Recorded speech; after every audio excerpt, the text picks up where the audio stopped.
میرے نبی کریم صلی اللہ علیہ وسلم نے فرمایا جو عورت بن سنور کے بازار جائے، اب تو خیر بیویاں برقع پہن کے جاتی، برقعے پہ بھی کڑھائی کی ہے، برقعے پہ بھی کام کرایا، برقعے پہ جو کام اور نقش نگاری ہوئی ہے وہ 10,000 کی ہے۔ برقع پردے کے لیے پہنا تھا، دکھانے کے لیے؟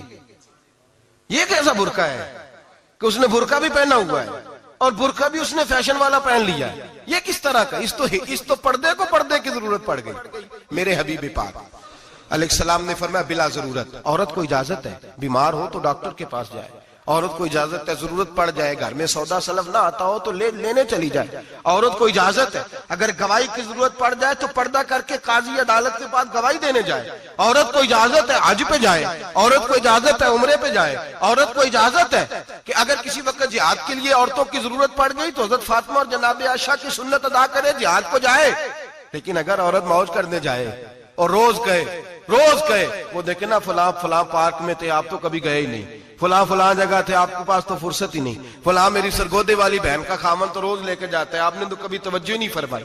روز پیغام دیتی رہے میرے حبیب کریم سید عالم صلی اللہ علیہ وسلم نے فرمایا جو بی بی بن سنور کے بلا ضرورت بازار جائے، نبی پاک علیہ السلام نے فرمایا ایک قدم وہ اٹھائے گی تو اس پر اللہ کی لعنت برسے گی، فرشتوں کی لعنت برسے گی، زمین والے لعنت برسائیں گے، آسمان والے لعنت برسائیں گے۔ اور میرے حبیب بولے تو فرمایا جب اللہ کی لعنت برسے گی تو میں بھی اس بی بی پہ لعنت ہی کروں گا جو بی بی بن سنور کے جائے۔ اور آگے سن لیں میرے حبیب نے فرمایا اگر اس کا خامد راضی ہو اس کے بن سنور کے بازار جانے پہ، آپ ناراض ہو جائیں، اللہ کرے اس بات پہ ہو ہی جائیں اور اللہ کرے بدل جائے نظام، جو خامد خود میک اپ کرا کے تیار کرا کے پارٹی میں لے کر کے جائے، جو سامنے والی فرنٹ سیٹ پہ خود بغیر نقاب کے اس کو بٹھائے، جو موٹر سائیکل کی پشت پہ خود تیار کرا کے بٹھائے اور جو خود کہے تو چلی جانا جا، تو شادی بھی تو دیکھا، فلاں کام بھی تو کرا، میں آزاد ہوں۔ میرے حبیب نے فرمایا جس کی بیوی بن سنور کے جائے، جس کی بیوی میک اپ کر کے جائے، چیلم پہ بھی بیوٹی پارلر سے ہو کے جاتی ہے، جس کی بیوی بن سنور کے نکلے وہ راضی ہو، وہ خوش ہو۔ بعض ایسے منع کرتے ہیں، ناراض ہوتے ہیں، وہ گناہ صرف عورت کے ذمے ہے، لیکن اگر عورت بن سنور کے نکل رہی ہے اور خامد راضی ہے، وہ کہتا ہے ہاں ہم ماڈرن ہیں، ہم جدید دور کے ہیں، ہاں جدت اسی کا نام ہے، ہاں لوگوں کو پتہ کیسے چلے گا ہمارے پاس پیسے ہیں، کیسے پتہ چلے گا کہ 3 گاڑیاں ایک ابا جی کے پاس ہے، ایک بیٹی کے پاس ہے، ایک بیوی کے پاس ہے، کیسے پتہ چلے گا کہ ہم بہت تعلقات والے ہیں، ابا جی فلاں شادی پہ، بیٹی فلاں گھر میں اور بیوی فلاں گھر چلی گئی، ہمارے تعلقات زیادہ ہے اس لیے ہمیں زیادہ جانا پڑتا ہے۔ میرے حبیب کریم علیہ السلام نے فرمایا عورت بن سنور کے جائے، خامد راضی ہو، وہ جتنے قدم اٹھائے گی اتنے ہی اپنے خامد کے لیے جہنم میں مکان تعمیر کرے گی۔ فرمایا اس کے خامد کے لیے اتنے مکان دوزخ میں تیار ہو گئے، وہ جلایا جائے گا، وہ تپایا جائے گا، وہ جہنم کی آگ کا ایندھن بنے گا۔ اور میں نے شاید آپ کو درجنوں بار حدیث سنائی ہو، میرے کریم رسول نے فرمایا بی بی ایک ہوگی پر 4 آدمیوں کو جہنم میں لے کے جائے گی۔ یا رسول اللہ کس کو؟ فرمایا باپ نے پردے کا نہیں کہا تو باپ بھی دوزخ میں جائے گا، اگر بھائی نے پردے کا نہیں کہا تو وہ بھی دوزخ میں جائے گا، شوہر نے پردہ نہیں کرایا تو وہ بھی جہنم میں جائے گا، وہ بیٹا جو کہتا تھا نا 1.25 لاکھ کا موبائل لینا ہے تو اماں نے گھر کے اندر شور ڈال دیا، مجبور کیا خامن کو لے کر کے دیا، اس بیٹے سے پوچھا جائے گا تو ساری ضدیں اماں سے منواتا تھا، یہ تو نے کیوں نہیں کہا پردہ کر لے؟ اور اب تو بی بی ذرا 40 سال کی ہوتی ہے تو کہتے ہیں میری خیر ہے میں بوڑھی ہو گئی ہوں، میری خیر ہے، روٹیاں ساری کھاتی ہوں باقی سارے کاموں میں جوانوں کی طرح ہوں، پردہ نہیں میں نے کرنا، میری خیر ہے، فلانا تو میرے بیٹے کی طرح۔ ظلم کی حد ہے، ظلم کی حد۔ کزن ایک دوسرے سے ہاتھ ملاتے، کزن وہ کس مصیبت کا نام ہے؟ کہتے ہیں یہ بھائی ہے، او بھائی یہ بھائی ہوتا تو اس سے نکاح ناجائز ہوتا، اب چونکہ اللہ نے اس کے ساتھ نکاح کو حرام رکھا ہے تو یہ تمہارا بھائی ہو سکتا؟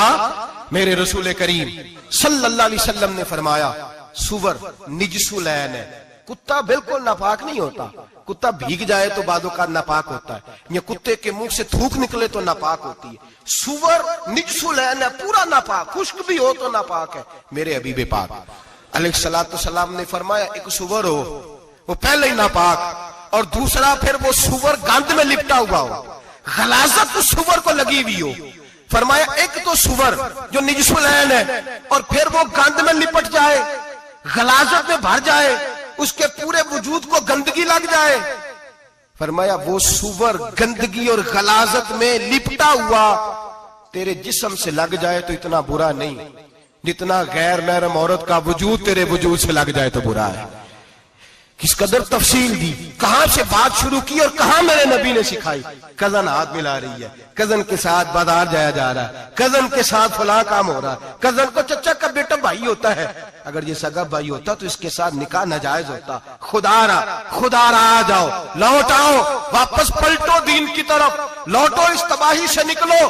یہ جو آگ ہے، یہ جو بے سکونی ہے، یہ جو تماشا ہے، یہ لاکھوں کمانے کے باوجود جو بے برکتی ہے، یہ بڑی بڑی فوجوں کے باوجود جو روز میتیں اٹھتی ہیں، یہ جو روز جنازے پڑے جاتے ہیں، یہ جو روز بیٹیاں بیوہ ہوتی ہیں، یہ جو روز ماؤں کے سہاگ لٹتے ہیں، یہ ہماری نافرمانیاں ہیں۔ ہم دین کے معاملے میں ہم لوگوں نے نرمی شروع کر دی ہے، ہم اللہ اور اس کے رسول سے بغاوت کرنے لگے ہیں۔ میرے حبیب کریم سید عالم نور مجسم شفیع معظم صلی اللہ علیہ وسلم نے فرمایا زنا صرف شرمگاہ کا نہیں ہوتا، حضور نے فرمایا آنکھیں بھی زانی ہوتی ہیں، کان بھی زانی ہوتے ہیں، زبان بھی زانی ہوتی ہے۔ بخاری مسلم دونوں میں موجود ہے۔ صحابہ نے عرض کی حضور زبان کیسے زانی ہوتی ہے؟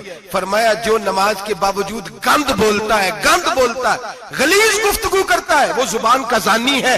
اور فرمایا جو روز گند دیکھتا ہے، وہ جتنی مرضی تہجدیں پڑھے، وہ آنکھ کا زانی ہے۔ اور جو گندی باتوں میں لذت محسوس کر کے سنتا ہے، وہ جتنا مرضی روز اٹھ کے مسجد میں جھاڑو دے، وہ کانوں کا زانی ہے۔ میرے نبی نے فرمایا آنکھ کا زنا بھی چھوڑ دو، کان کا زنا بھی، بولیے کان کا زنا بھی، زبان کا زنا بھی۔ مسند امام احمد بن حنبل اٹھائیے، ایک صحابی نے عرض کی حضور نماز میں دل نہیں لگتا، میرا قرآن پاک میں دل نہیں لگتا، درود و سلام میں دل نہیں لگتا۔ آمنہ کے معصوم لال نے کیا جواب دیا؟ حضور نے فرمایا جا اپنی نظر جا کے پاک کر لے، اللہ کے نبی کا وعدہ ہے تیرا سجدے میں دل لگنے لگ جائے گا۔ جا اپنی آنکھ کو طہارت دے، وضو کرا، نظروں کو پاک کر، اللہ کے رسول کا وعدہ ہے تیرا قرآن پاک میں دل لگے گا۔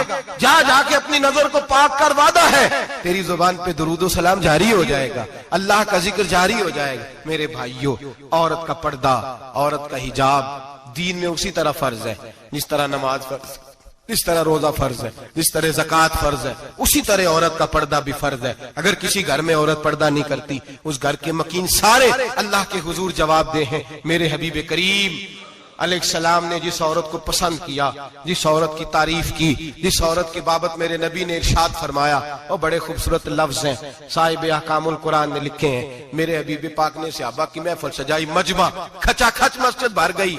حضور نے فرمایا بول کے بتاؤ خیر النساء کون سی ہے، عورتوں میں سب سے اچھی بی بی کون سی ہے، بول کر کے بتاؤ۔ حضرت صدیق اکبر سے لے کر مولا علی تک، حضرت علی سے لے کر جناب بلال تک، حضرت سلمان فارسی سے لے کر عبداللہ مزنی تک بھرا پڑا ہے مجمع۔ حضور نے فرمایا بولو سب سے اچھی عورت کون ہوتی ہے؟ ایک صحابی کہنے لگے حضور جس کی نماز قضا نہ ہوئی ہو، فرمایا وہ بھی اچھی ہے پر تم میری مراد کو نہیں پہنچے۔ ایک نے کہا حضور جو خامد کی تابع دار ہو، فرمایا وہ بھی اچھی ہے پر تم میری مراد کو نہیں پہنچے۔ ایک صحابی نے کہا یا رسول اللہ جو پاک دامن ہو، حضور نے فرمایا تم میری مراد کو۔ حضرت علی فرماتے ہیں جب سب کے جواب غلط ہو گئے تو میں قد میرا چھوٹا تھا، میں پیچھے بیٹھا تھا، میں گردن جھکا کے پیچھے سے نکل گیا۔ سیدہ طیبہ طاہرہ حضرت فاطمہ الزہرا رضی اللہ تعالی فرماتے ہیں بی بی صاحب کے پاس پہنچا، میں نے کہا فاطمہ حضور نے سوال کیا ہے، تو حضرت فاطمہ بھی گویا مسکرا کے کہنے لگی علم کے شہر کے دروازے تو آپ ہی ہیں، تو آپ یہاں آ گئے۔ کہا حضور نے سوال کیا ہے اور مجھ سے لے کر ابو بکر عمر عثمان غنی تمام کو کسی کو جواب نہیں آیا۔ حضور نے پوچھا بہترین عورت کون ہوتی ہے، بہترین خیر النساء، بہترین بی بی کون ہوتی ہے؟ تو حضرت سیدہ فاطمہ کہنے لگی علی بڑی سادی سی بات تھی، سمجھ نہیں آئی؟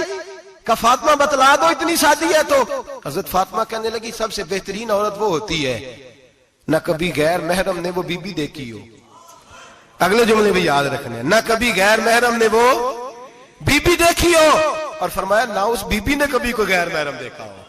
صرف مرد پہ پابندی نہیں کہ وہ عورت نہ دیکھے، فرمایا عورت پہ بھی پابندی ہے کہ وہ بھی غیر محرم کا چہرہ نہ دیکھے. فرمایا بی بی نے بھی غیر محرم نہ دیکھا ہو, وہ خیر النساء ہے, وہ سب سے اعلیٰ. حضرت علی کہتے میں جھٹ سے آیا, پیچھے بیٹھا, بات ابھی جاری تھی, میں نے ہاتھ کھڑا کر دیا. میں نے کہا حضور میں بتاؤں؟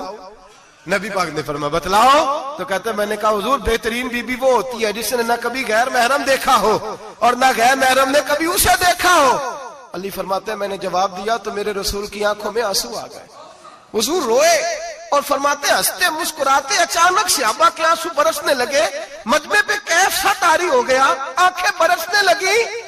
ہم لوگ حضور کے رونے پر سکتے میں آ گئے. نظر اٹھائی تو جواب تو میں نے دیا تھا, تعریف میری ہونی چاہیے تھی, شاباش مجھے ملنی چاہیے تھی. میرے حبیب نے رو کے آنسو پوچھ کے فرمایا میں تمہیں کہتا نہیں الفاطمہ تو بدعۃ منی, فاطمہ واقعی میرے جگر کا ٹکڑا ہے, فاطمہ میرے وجود کا حصہ ہے, میں تمہیں کہتا نہیں رہتا. کہا فاطمہ میرے جگر کا ٹکڑا ہے. حضرت علی فرماتے ہیں صحابہ میری طرف دیکھنے لگے اور کہنے لگے علی جواب تو دے, شاباش بی بی صاحبہ کو ملے. تو کہتے ہیں میں نے کہا حضور روئے ہیں تو آنسو میرے بھی چھلک ہی پڑے ہیں. فرمانے لگے لفظ میرے ہیں پر سوچ اس بیٹی کے ہے جس کی تربیت محمد عربی نے فرمائی ہے. فرمایا جملے میرے ہیں, ناقل میں ہوں, بات میں بیان کر رہا ہوں, لیکن پیچھے سوچ اس نور والی بیٹی کی ہے جس کو اپنے گھر کے اندر رہ کے آنگن میں رکھ کے رسول پاک نے پرورش فرمائی. حضرت فاطمہ فرماتی ہیں حضرت علی میرے پاس دوڑے آئے اور کہنے لگے فاطمہ چل مسجد, پتہ نہیں حضور کو کیا ہو گیا. حضور رو رو کے بحال ہو گئے اور حضور حجرے میں رو رہے ہیں اور ہچکیوں کی آواز مسجد میں آ رہی ہے. چل ذرا چل کے حضور کی بات دیکھ کیا ہوا ہے, ہماری تو طاقت نہیں اندر جانے کی. سیدہ طیبہ طاہرہ حضرت فاطمہ جھٹ سے پردہ اوڑا, حاضر خدمت ہوئی, اندر گئیں. کہتی ہیں حضور کے کندھے پہ ہاتھ رکھا تو محبوب بیٹی کے ہاتھ کی ٹھنڈک محسوس کی, سر سجدے سے اٹھایا. فرمایا فاطمہ آ گئی ہو؟ حضور آئی. فرمایا چل بیٹی تو بھی ہاتھ اٹھا اور میری امت کی بیٹیوں کے لیے دعا مانگ. چل تو بھی ہاتھ اٹھا میری امت کی بہنوں ماؤں کے لیے دعا مانگ. محبوبہ کیا ہوا؟ میرے حبیب نے فرمایا رات مجھے دکھایا گیا ہے دوزخ میں کچھ بیبیاں ہیں, ان کے بال فرشتوں نے باندھے ہوئے ہیں اور انہیں گرز مار رہے ہیں, وہ چیختی چلاتی ہیں اور مدد کے لیے پکارتی ہیں, وہ بڑی تکلیف میں ہیں. تو بی بی صاحب عرض کرتے ہیں یا رسول اللہ ان کی غلطی کیا ہے؟ تو میرے نبی نے فرمایا وہ باریک دوپٹہ اوڑھتی تھی, وہ باریک دوپٹہ اوڑھتی تھی, ان کے بال چمکتے تھے, غیر محرموں کی نظر پڑتی تھی, انہیں دوزخ میں سزا ملے گی, وہ چلائیں گی چیخیں گی, ان کی مدد کو کوئی نہیں پہنچے گا. چل تو ہاتھ اٹھا دعا مانگ. حضرت فاطمہ امت کو پیغام دیتی ہیں پردہ اوڑھ لو, حجاب میں آ جاؤ. حضرت سیدہ زینب حضرت فاطمہ کی وہ لخت جگر جو میدان کربلا میں امام حسین برابر کی شریک رہی سیدنا امام حسین کے ساتھ. یحییٰ بن معین کہتے ہیں میں 15 سال تک حضرت زینب کا پڑوسی رہا ہوں. 15 سال, گھر برابر ہوتا ہے نا, بندہ بی بی دیکھ ہی لیتا ہے. وہ بی بی کبھی پردہ ڈال کے جا رہی ہے دوائی لینے, کبھی نظر آ ہی جاتی ہے. کہتے ہیں 15 سال میں سیدہ فاطمہ کی بیٹی کا پڑوسی رہا ہوں, میں نے کبھی برقعے میں چھپی ہوئی زینب بھی نہیں دیکھی, برقعے میں چھپی ہوئی زینب بھی کبھی نہیں دیکھی. حضرت عبداللہ بن جعفر طیار جناب علی المرتضیٰ کے بھائی تھے, ان کے بیٹے کے ساتھ ان کا نکاح ہوا تھا, بیمار ہو گئی. تو حضرت عبداللہ کہنے لگے زینب چل تجھے حکیم کے پاس لے جاؤں, طبیب کے پاس لے جاؤں. تو حضرت زینب کہنے لگی آپ جائیے میرا حال بتا کے دوائی لے آئیے.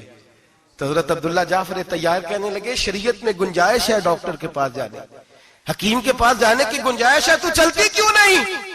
تو حضرت زینب کہنے لگی شریعت میں گنجائش تو ہے پر عبداللہ میری مجبوری یہ ہے کہ میں فاطمہ کی بیٹی ہوں.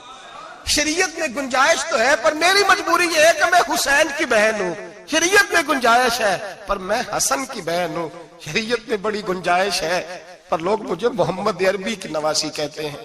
گنجائش تو ہے پر میں نہیں نہ نکل سکتی, اس لیے کہ جتنا کوئی اپنے آپ کو دین کے قریب جانتا ہے اتنا اس کے پیروں میں شریعت کی زنجیریں زیادہ ہوتی ہیں. تو جناب سیدنا عبداللہ کہنے لگے اگر تو پردہ کر گئی, اگر تو چلی گئی, تو فرمانے لگے یہ تو اللہ کی مشیت ہے, تو دوائی لا دے تاکہ میں کھا لوں, اور اگر میں چلی گئی تو میں اپنی ماں سے جا کے کہوں گی کہ اماں ساری تکلیفیں میں نے چھاتی پہ برداشت کی ہیں پر میں نے تیرے پردے پر آنچ نہیں آنے دی. میرے بھائی یہ اسوہ نور ہے, یہ اسوہ حسنہ ہے, یہ ہمیں سکھایا جا رہا ہے. میرے حبیب کریم کی بیویوں کا یہ حال تھا, بیویوں کا اپنے گھر کے آنگن میں حضرت عائشہ صدیقہ، حضرت سودا، جناب حفصہ اپنے سین میں جب بیٹھتی تھی نا تو دیوار کی طرف منہ کر کے بیٹھتی تھی، دیوار کے ساتھ